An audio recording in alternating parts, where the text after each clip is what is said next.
이 시간 공동체를 해야 하는 마지막 시간인데요. 함께 우리가 설교 제목을 따라하겠습니다. 공동체를 해야 하는 다섯 번째 게으름. 네, 함께 나눌 마지막 우리의 적은 게으름입니다. 오늘 설교를 시작하기 전 굉장한 부담감이 있습니다. 오늘 10월 전후로 긴 연휴가 시작이 되는데 황금 연휴를 시작하면서 잠시 쉼과 회복을 누리시는 성도님들한테 오늘 이 게으름의 설교가 자칫 잘못하면 저격이 되지 않을까 이런 염려가 있었습니다. 그러나 오해는 하지 마십시오. 우리 주님께서 수고하고 무거운 짐진 자들아 내게 오라 내가 너희를 쉬게 하리라고 하신 것과 같이 분명한 사실은 성도에게 있어서도 안식은 필요한 일이라는 것입니다. 단지 저는 오늘 성도가 이 땅을 살아가면서 명확하게 성경이 가르쳐주는 경계해야 할 하나의 게으름에 대해 나누고 싶을 뿐입니다. 우리는 쉽게 한 개인의 게으름의 문제를 기질의 문제거나 쉽게 여길 때가 많습니다. 성경이 말하는 다른 죄보다 가볍게 여기는 경향도 있는 것 같습니다. 그러나 오늘 본문을 통해서 게으름이 우리에게 주는 해악을 분명히 이해하고 또한 성경이 가르쳐주는 해결 방법을 함께 나누면서 게으름을 이기는 저와 여러분이 되길 주님의 이름으로 소망합니다. 오늘 본문은 데살로니가 후서입니다. 사도 바울이 데살로니가를 향한 두 번째 편지입니다. 사도행전 17장에 사도 바울은 약 3주 정도 3번 주일 성를 사역을 하였습니다. 오늘날 데살로니가는 마게도니아 당시의 유럽의 지방의 수도에 세워진 교회였습니다. 바울과 실라 전도대원은 약 3주밖에 사역할 수 없었습니다. 왜냐하면 유대인들이 그 당시에 그들을 시기하고 복음을 거부하였기 때문입니다. 그래서 전도대원들은 아손의 집에서 급하게 도망갔고 밤에 베레아로 피할 수밖에 없었기 때문에 데살로니가 교회에서 사역하는 기간은 물리적으로 3주 정도밖에 안 됐습니다. 굉장히 짧은 시간 사역을 했지만 하나님께 감사하게 데살로니가 교회는 잘 세워졌습니다. 그러나 그들이 급히 떠난 후에도 믿음을 잘 지켰던 것 같습니다. 데살로니가 전서 1장에 보면 그 사실을 우리는 알게 됩니다. 그 지역의 모든 지역에 데살로니가 교회 성도들의 믿음의 소문이 퍼져 있었기 때문입니다. 그러나 이렇게 칭찬받는 교회 역시도 문제가 여전히 있었습니다. 가장 두드러지는 문제는 다른 것이 아니라 예수님의 재림에 대한 잘못된 인식이었습니다. 풀어서 이야기하면 예수님께서 곧 재림하시기 때문에 자신의 삶 가운데 가정과 일터 모든 것 수고하고 애써야 하는 삶의 자리 가운데 그냥 아무것도 하지 않는 무의도식한 성도의 모습들이 있었던 것 같습니다.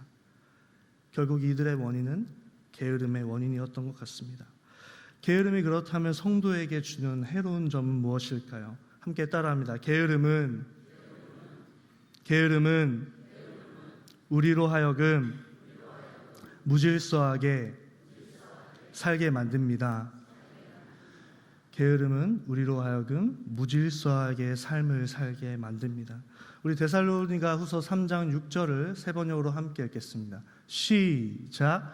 형제 자매 여러분, 우리는 우리 주 예수 그리스도의 이름으로 여러분에게 명령합니다. 무절제하게 살고 우리에게서 받은 전통을 따르지 않는 모든 신도를 멀리 하십시오. 바울은 명령합니다. 주님의 이름으로 데살로니가 교회 성도들을 향하여 명령하는데 그 내용이 뭡니까? 무절제하게 살고 우리에게서 받은 그 전통, 복음의 전통을 따르지 않는 모든 형제 자매를 멀리 하십시오. 떠나라는 것이죠. 사랑하는 성도 여러분, 오늘 본문에서 게으르게라고 번역한 단어는 정확한 의미는 무절제한 무질서입니다. 이 단어는 군대 대열을 이탈하는 것을 의미합니다. 7절 하반절에서 똑같은 의미로 사용되었습니다. 게으름은 결국엔 개인의 기질의 문제가 아니라 성경에서 분명히 가르쳐주는 죄악이라는 것이죠. 특별히 정확한 표현은 하나님의 창조 질서에 맞지 않은 하나님의 형상대로 살아갈 사람이 마땅히 살아갈 그 질서의 대열에서 벗어나는 행동이라는 것입니다. 구약의 지혜서인 잠언에서는 생각보다 많이 반복하여 게으름에 대해 우리에게 귀한 가르침을 줍니다. 그 중에서 잠언 15장 19절 함께 읽겠습니다. 시작. 게으른 자의 길은 가시 울타리 같으나 정직한 자의 길은 대로우니라. 아멘. 그대로 띄워주시고요. 잠언은 대구법으로 이루어졌는데 상반절과 하반절이 비교가 됩니다. 게으른 자와 정직한 자의 길이 비교가 되는 것이죠.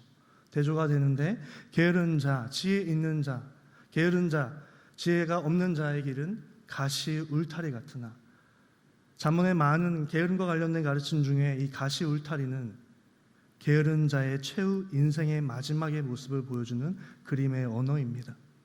반면에 정직한 자의 길은 대로입니다. 여러분, 그렇습니다. 게으른 사람의 마지막 최후의 모습이 가시 울타리입니다. 이 의미를 풀어서 여러분에게 나누면 이런 것이죠. 가시 넝쿨이 가득하여 삶이 피폐하고 정돈되지 아니하고 괴로운 삶. 누구라고요? 게으른 자의 삶의 마지막 최후의 모습입니다. 김남준 목사님의 유명한 책 중에 하나인 게으름에 대해서 저는 많이 읽었는데, 그 중에서 잠언 15장 19절을 다음과 같이 표현합니다. 제가 읽어드립니다. 게으름이 우리에게 주는 해로운 점을 자세히 나눠줬습니다. 영적인 차원에서도 게으르면 정의가 망가집니다. 게으른 사람의 의지는 매우 나약하게 되어 어떤 일을 시도해도 그것이 이루어질 때까지 하는 것이 아니라 하기 싫어할 때까지만 하려 합니다. 또한 정서는, 감정이죠, 부패하게 되어 자기만을 위하려는 적극적인 죄에 대한 욕망을 갖게 합니다. 지성 역시 망가져 그 사람으로 하여금 논리를 버리고 무조건 편한 것만 택하게 만듭니다. 이처럼 게으름은 인격의 3요소인 지성과 감정, 의지에 영향을 주어 그의 자기 발전을 저해하고 그의 전체적인 인격이 불결해지게 만듭니다. 피부로 와닿으십니까? 게으름은 단순한 부지런하지 못한 문제가 아닙니다. 우리의 지성을 망가지게 하여 무논리로 하고 우리가 편한 것만 택하게 만듭니다. 우리의 감정을 부패하게 하여서 괴롭게 만듭니다. 우리의 의지 역시 박약으로 만듭니다. 사랑하는 성도 여러분, 게으름의 문제를 가볍게 여기지 아니하고 오늘 성경이 우리에게 경계하라는 이 게으름의 문제를 가볍게 여기지 아니하고 이 땅 가운데서 하나님이 우리에게 호흡을 주실 때 우리 삶의 자리 가운데 부지런하여 열심을 품고 하나님의 영광을 위하여 우리 함께 앞서서 나눈 찬양의 고백과 같이 우리의 일상을 통해 게으르지 않고 하나님 앞에 영광스러운 삶을 살기 주님의 이름으로 소망합니다. 다시 오늘 본문으로 돌아오면 이 개인의 게으름의 해악을 잠깐 나눴는데요. 그렇다면 공동체로 확대해 봤으면 좋겠습니다. 게으름이 많아지면 그러한 공동체는 어떠한 해로운 해악을 얻게 될까요? 괴로움을 낳게 될까요? 함께 따라합니다. 게으름은 공동체에 짐을 주게 됩니다. 여러분, 오늘 본문 8절에서 바울은 수고하고 애써서 쥐하고 밤나무로 일하는 이유에 대해 이렇게 설명합니다. 8절 우리 함께 읽겠습니다. 누구에게서든지, 시작. 누구에게서든지 음식을 값없이 먹지 않고 오직 수고하고 애써 주야로 일함은 너희 아무에게도 폐를 끼치지 아니하려 함이니. 아멘. 하반절에 너희 아무에게도 피해를 끼치지 아니하려 하기 위해 주야로 일하라고 명령하고 있습니다. 그렇습니다. 성도 여러분, 게으름은 내 삶의 지성과 감정과 의지를 파괴할 뿐만 아니라 내 주변의 영혼들까지 폐를 끼치게 만듭니다. 나의 가정과 나의 직장과 내가 지금 섬기는 이 교회 믿음의 형제 자매에게 해로운 일들을 우리는 주게 만듭니다. 8절에서 우리가 주목해야 할 단어가 있습니다. 폐라고 사용된 헬라어 단어입니다. 에피바레오라는 이 단어는 이 용례가 무겁게 하다, 부담을 주다라는 뜻입니다. 다시 풀어서 이야기 드리면 게으름은 내 남편, 내 아내, 내 직장 동료, 내 믿음의 형제 자매에게 무겁과 부담을 주는 일이라는 것이죠. 나의 나태함이 나의 문제로 끝나지 아니하고 공동체를 더욱 병들게 합니다. 그들의 삶의 무거운 짐을 나누는 것이 아니라 더 짐을 부과하게 만드는 것이 게으름이 공동체에 주는 해악입니다. 올해 우리는 어땠습니까? 내가 속한 가정과 직장과 교회에서 우리는 많은 역할을 감당합니다.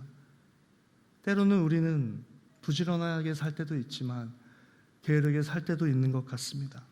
때로는 우리는 당연하게 나의 시간과 재정과 에너지를 정말 중요하게 여기지만 때로는 다른, 특별히 교회 공동체 안에 믿음의 형제 자매의 시간과 재정과 에너지는 가볍게 여기는 것 같습니다. 덜 중요하게 여기는 거죠, 상대적으로. 그러나 여러분, 게으름은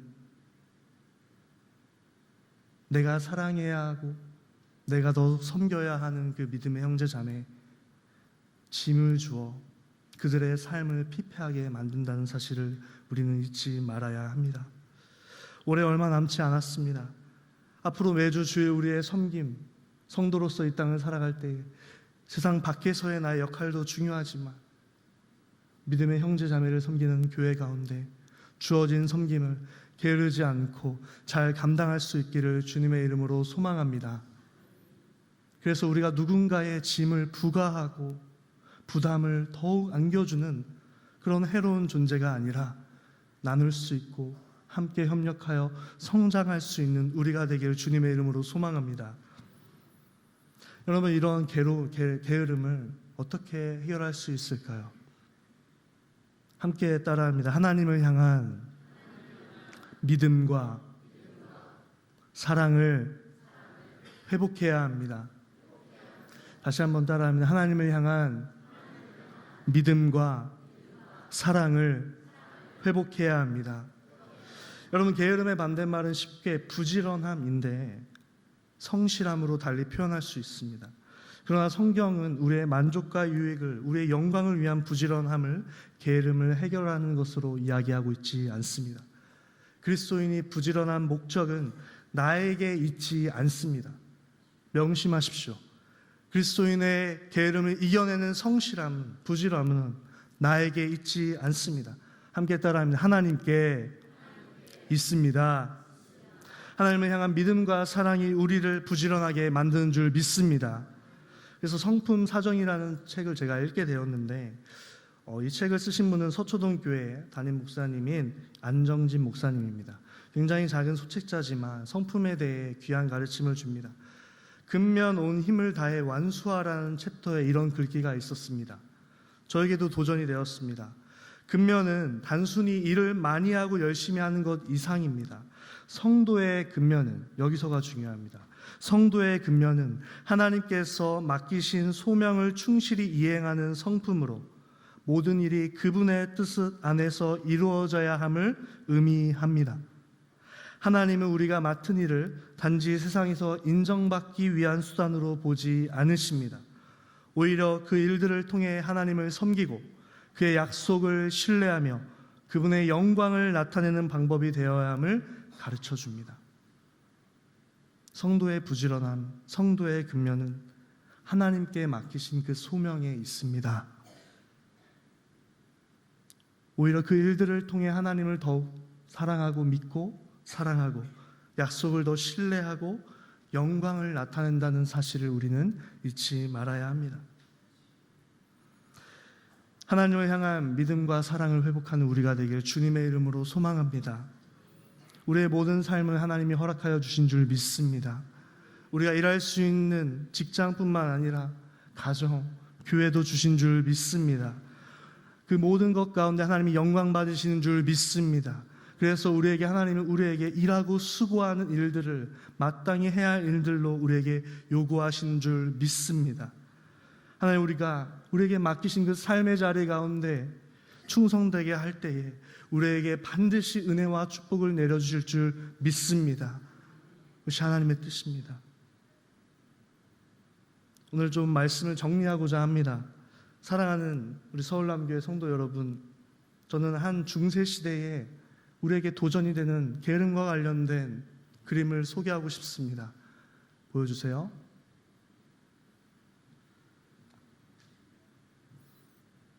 방금 보여드린 이 그림은 15세기 중세 시대의 대표적인 화가였던 히에로니무스 보스라는 화가가 중세의 7가지 죄악 중에 6번째에 해당되는 나태죄, 게으름이죠.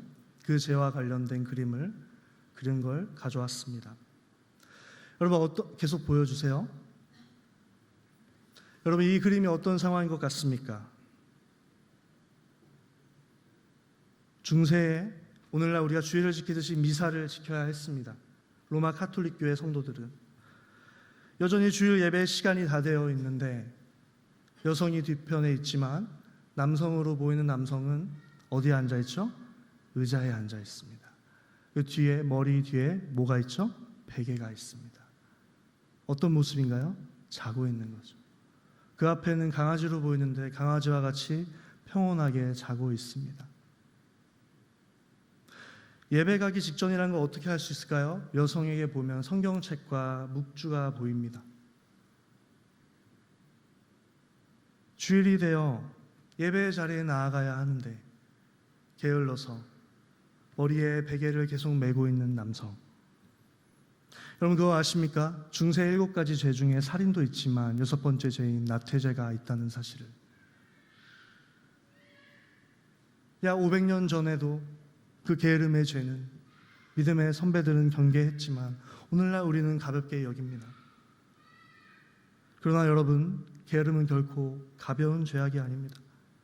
그래서 우리 주님은 마태복음에서 달란트 비유를 하실 때 이 말씀을 주셨습니다. 자막을 보고 마태복음 25장 26절을 함께 크게 읽겠습니다. 시작. 그 주인이 대답하여 이르되 악하고 게으른 종아, 나는 심지 않은 데서 거두고 해치지 않은 데서 모으는 줄로 내가 알았느냐. 아멘. 그대로 띄워주십시오. 예수님, 그 주인은 예수님이죠. 마태복음 25장 본문에서 한 달란트 받은 종에게 악하고 게으른 종아. 우리는 이 달란트 비유를 너무나 많이 들었기 때문에 친숙합니다. 간단히 말씀드립니다. 5달란트, 2달란트 받은 종과 다르게 한 달란트 받은 종은 그의 주인으로부터 받은 달란트를 그냥 꽁꽁 숨겨두었습니다. 아무것도 하지 않았습니다. 결산의 때가 되어 주인이 돌아왔습니다. 다른 2 종들에겐 착하고 충성된 종이라고 칭찬하셨습니다. 너가 작은 일에 충성되었구나. 그러나 방금 나눈 이 말씀을 받는 악하고 게으른 종이라고 표현된 한 달란트 받은 자는 아무것도 하지 않았던 것이죠. 여러분, 우리 주님이, 예수님이 오늘 이 말씀을 통해 우리에게 알기 원하십니다. 우리에게 맡기신 삶의 자리, 가정과 직장과 교회에서 주신 그 삶의 자리 가운데 충성하고 수고하고 밤낮으로 일할 수 있는 기회를 주셨고 특별히 예배할 수 있는 은혜를 주셨는데 게으르지 말라는 것이죠. 여러분, 이 한 달란트 받은 종이 왜 그럼 악하고 게으른 종일까요? 그가 장사에 재능이 없어서? 이윤을 남기지 못해서? 아닙니다. 그 힌트는 오늘 본문은 아니지만 26절에서 개역개정에서 장사하다라고 번역한 이 헬라어 단어에 있습니다. 본래의 의미는 함께 따라합니다. 일하다. 함께 더 따라합니다. 일하다. 일을 하라는 것이죠.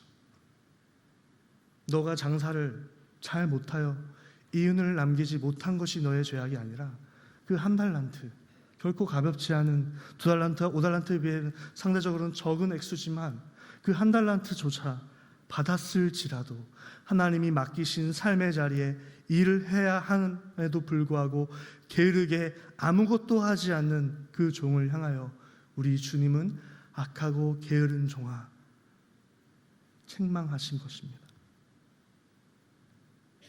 특별히 저는 우리 가운데 이 게으름을 이겨야 될 때 하나님을 향한 믿음과 사랑이 어디에서 시작되죠? 함께 따라합니다. 예배를 회복할 때 하나님을 향한 믿음과 사랑이 깊어집니다.